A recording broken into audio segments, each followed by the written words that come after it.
Allez.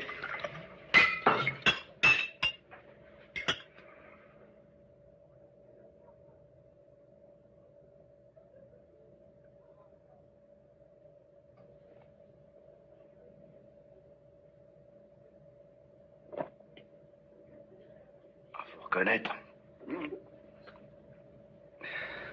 C'est du brutal. Pour moi, ce n'est même plus un film, c'est un culte.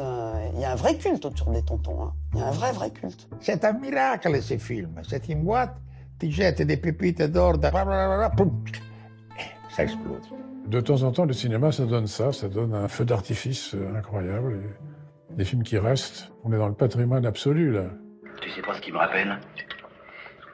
Cette espèce de drôlerie qu'on buvait dans une petite tôle de biennois, pas tellement loin de Saigon. Bernard oublié. Il fallait l'inventer s'il n'y avait pas Bernard, vous savez. Comme le pape, il y en a un seul, et lui, c'est le même. Immense, un géant. Il est irremplaçable. Pourquoi il communique du plaisir? Parce qu'il en prend lui-même. Les volets rouges. Et la tourlière. Une blonde comaque. Comment qu'elle s'appelait, nom de Dieu? Lulu la Nantaise. T'as connu?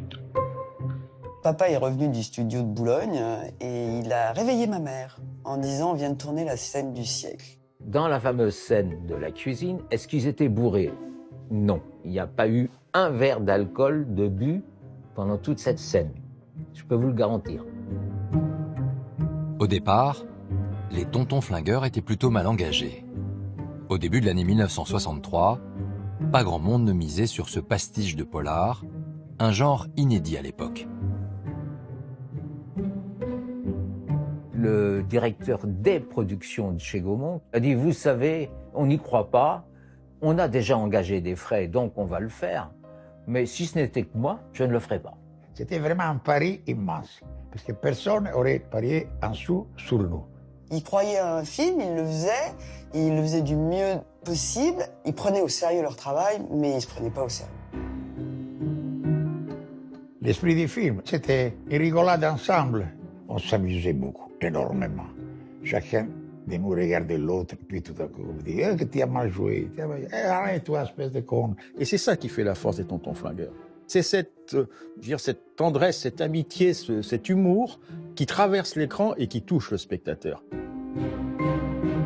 Et ce qui touche le public, ce sont ces dialogues fleuris, signés Michel Audiard. Des répliques cousues main qui sonnent juste dans la bouche de Bernard Blier. Mon père avait les qualités du grand acteur classique au service d'un truc écrit par Michel Audiard, très populaire. Donc le mélange des deux fait que les dialogues d'Audiard sortent avec la qualité de Racine. Et ça, c'est à mourir. Je vais lui montrer qui c'est Raoul. Aux quatre coins de Paris qu'on va le retrouver éparpillé par petits bouts façon puzzle. C'est vrai que c'était fait sur mesure. Donc c'était facile de s'habiller avec ça. Mais il savait le porter comme personne. Audiard savait que pour Blier, il fallait des répliques relativement longues, assez hachées, avec beaucoup de munitions qui partaient. C'était pas une flèche, c'était... Moi, quand on m'en fait trop, je correctionne plus. Je dynamite. Je disperse. Je ventile. Il apporte une folie supplémentaire. Et il apporte cette notion qui est propre à Bernard Blier, cette lâcheté courageuse. Il joue les Foderges comme personne dans le cinéma français. C'est ce qui joue le mieux, Bernard. Il avait une crédibilité qui faisait que le public s'identifiait à lui, parce qu'il jouait des rôles, j'allais dire, à la portée du grand public. Michel Audiard, vous êtes analphabète. L'association Blier-Audiard, qui existait bien avant les Tontons Flingueurs, va se poursuivre dans une vingtaine de films. Au-delà de la collaboration artistique, c'est une amitié sincère qui unit les deux hommes.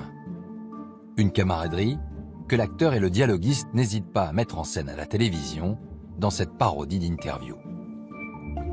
Bernard Blier, mais pas de physique. Non. Pas de voix. Non. J'ai pas de cheveux, d'ailleurs. Non, pas de cheveux. Non. Pas de prestance. Ça m'arrive, mais enfin, j'en ai pas beaucoup. Ils avaient une complicité terrible. En bon français, ça s'appelle déconner, hein, c'est à fond. Et avec un sérieux parfait. C'est terrible. Un pince sans rire, il pouvait sortir des trucs énormes. Ils ont passé leur vie à se côtoyer et à se lancer des vannes. C'était quand même les rois de la vanne tous les deux. Alors comment expliquez-vous, étant donné votre manque évident de capacité, que les metteurs en scène ne puissent absolument pas se passer de vous? Ben ça, c'est parce que les metteurs en scène, d'abord, n'ont pas d'imagination, et qu'ensuite, l'expérience m'a démontré qu'ils avaient besoin de finalement ce qu'on appelait les acteurs. Parce que quand on voit ce que les auteurs et les metteurs en scène peuvent commettre comme dialogue, comme histoire, comme ânerie, il faut bien qu'il y ait des spécialistes pour les faire passer. C'était exceptionnel, la façon de parler de Michel et de Bernard. Puis entre eux, ils parlaient comme ça aussi. Ils n'arrêtaient pas de rire. Ce qui plaît aussi beaucoup à Audiard, c'est que, un peu comme Gabin, Blier, il a une langue. Il a une langue à lui, il a une langue riche. Il a un sens de la propos que Audiard va récupérer. D'après vous, on vole les mots aux acteurs? Ah oui. Ah oui, je connais énormément de dialoguistes et d'auteurs. Pas de nom? Pas de nom, oui, mais enfin, tout le monde n'a qu'à suivre mon regard bien franc. Il y a des phrases qu'on attribue à Audiard qui sont en fait des phrases qui ont été prononcées par Blier. Et il y a une espèce de confusion là-dedans qui est incroyable. Et du coup, forcément, ça crève l'écran. Il y a 60 ans que vous tournez. Beaucoup plus. J'ai tourné avant Méliès. Et vous pensez que cette escroquerie va se prolonger indéfiniment? Il n'y a aucune raison que ça s'arrête. Maintenant, les gens ne peuvent plus se passer de moi. Donc on vous reverra? Oh oui. Oh oui. Dans n'importe quoi? Dans n'importe quoi. Donc on va se retrouver? Dans un film de Michel Audiard. Là, voilà. Voilà.